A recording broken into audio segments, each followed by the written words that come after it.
To'g'risini ayting hozir aka. Rasululloh bilan haj qilgingiz bormidi? Sizda ham bor edi, hammada bor. Ummatki zotda hammasida bor. Endi qarangki, Alloh subhanahu va taolo bergan ne'matini. Bugun Rasululloh men bilan haj qilgan savobini oladi. Bir ayol keldi. "Ya Rasululloh" dedi.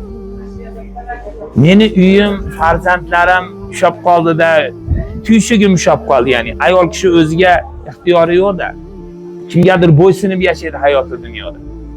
Qani endi imkon bo'lganda siz bilan borib, meni mazza qilib haj qilib kelardim. To'g'risini ayting hozir aka. Rasululloh bilan haj qilgingiz bormidi? Sizda ham bor edi, hammada bor. Ummatki zotda hammasida bor.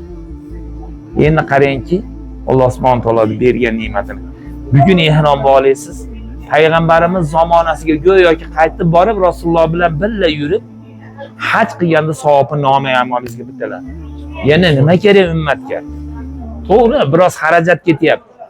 Sarf xarajat bo'l. Agar sarf xarajatni shunga hashlamasak, $1000 kelin ko'ynakka hashlaymiz. Ha, misol tariqasida. Shuning uchun mol mulkimizni shunga hashlaydigan qilib qo'yganiga Allohga shukrona aytamiz. Alhamdulillah va salatu vassalamu ala rasul. Faqat peshinda o'qib olamiz ekan.